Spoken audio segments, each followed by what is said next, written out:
The Minnesota Chamber of Commerce is fighting to inject more corruption through money in politics. Now, the first course of action is to destroy a progressive bill passed by Minnesota state politicians. So how exactly do they plan to destroy what progressives have accomplished in terms of campaign finance laws? First, let's take a look at the law. The Democracy for the People Act bans companies with at least 5% ownership stake by multiple foreign owners or a 1% stake by a single foreign owner from making political contributions in Minnesota state and municipal elections. I think that sounds like an excellent law. The progressives managed to accomplish that law in Minnesota, and now the Chamber of Commerce is going after it, which is interesting. I mean, I thought that there was a lot of pushback with foreign money flowing into American politics, but apparently not. Okay, so I love what they did in Minnesota, and there's another great part of this story, which is that now that the Chamber of Commerce is flipping out and suing them, they're gonna run into Minnesota's Attorney General, who is Keith Ellison, one of the best progressives in the country. So they mess with the wrong hombre. So we got a good crew in Minnesota, and I love it. So the reason I think this is a terrific idea by the Minnesota Democrats is because it makes you go, wait, what percentage of businesses are foreign owned? And then the Chamber of Commerce is forced to go, well, a lot. Oh, so corporations aren't Americans? Of course, this is what I've been saying for 20 years. They're not Americans, they're not patriots, they're a machine. You guys are gonna love what the Chamber of Commerce is arguing here. Like, the argument is just so ridiculous. But first, let me give you a few other details. The other thing this new law in Minnesota will do is prevent these entities, these corporations that have foreign ownership, from contributing dark money donations to super PACs. So they close those loopholes that these corporations usually like to take advantage of, which is also good news. And in response to that, the Minnesota Chamber of Commerce filed a lawsuit last week in federal court to put a stop to this. Okay, specifically, the chamber is arguing that it might be really hard for these businesses to determine whether they fall under the 5 or 1% thresholds established by the bill. How would a company fail to identify that? Like, how do you run a company like that?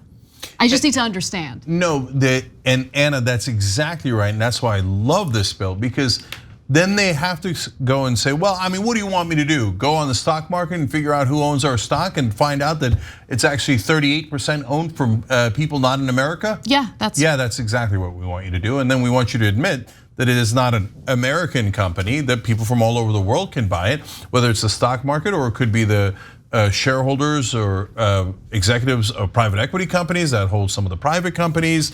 So yeah, this whole fiction about how corporations are Americans and human, and so now Delaware is trying to get them to vote, and the LLCs can already vote. It's crazy. And the Chamber of Commerce in Minnesota is saying, so what if they're foreign humans? Yeah. Wait, I thought they had constitutional rights because they were people, my friend. That's what Mitt Romney and the Supreme Court say. That's what every Republican says. They're people. Well, then where are they from? Who owns them? Who are these people? Who are these people? Exactly. Right?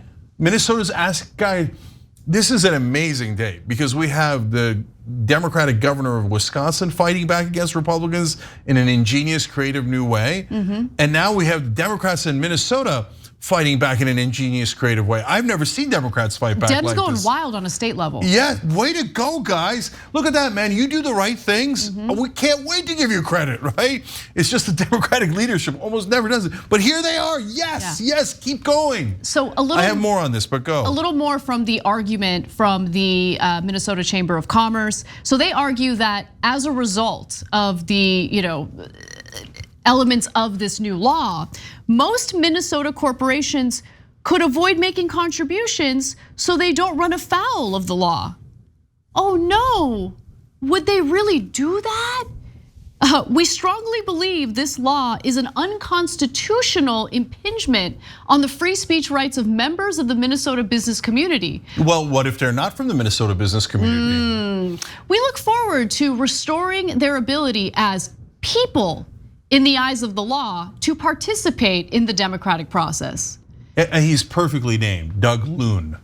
Okay, you'd have to be a loon or someone in power to pretend that corporations owned by people all across the world are somehow an individual with constitutional rights of an American citizen. You'd have to be an absolute lunatic to believe that, or anyone who works in mainstream media and anyone who works in politics. The people in power in this country have purposely lost their minds, and they gaslight you into believing insanity like this. Thank you, Democrats of Minnesota, for fighting back. So now one last example, guys. So Sheldon Adelson owned a casino company and is one of the richest men in the world, and at this point, one of the richest men in the history of the world. He passed away recently, but before he did, he gave the Republicans tons and tons of money. He gave Donald Trump over $100 million twice, okay, in his first election and second election, through the super PACs, etc. So why am I telling you this story about Sheldon Adelson, who owns casinos in Las Vegas and is from America? Because that is not where the majority of the profits of his company are from. The majority of his profits were from China, where he held giant casinos in Macau. So Adelson's company that was human in the eyes of the law, and they gave over $100 million in campaign contributions to Donald Trump, was mainly a Chinese company. Wow. But no one ever mentioned that. Wow. None of his Republican competitors mentioned that because they take Sheldon Adelson bribes too. None of the Democrats mentioned that because they take corporate donor bribes as well. So, and the media didn't mention that. Why? They did, by the way, to be fair, when they went to go kiss his ring in 2016, they ran articles on the Adelson primary. Like that this guy whose main business in China was going to pick the next Republican president, which he did. Guess, as I write it in my book, Justice is Coming, the person who won the Adelson primary was Donald Trump. Adelson picked the president, and his money mainly comes from China. But if the mainstream media tells you that, then Adelson might not give $100 million to Trump, who then spends it on ads in mainstream media. So the corruption goes straight into the pockets of the media companies. How did you find out about this Adelson China link?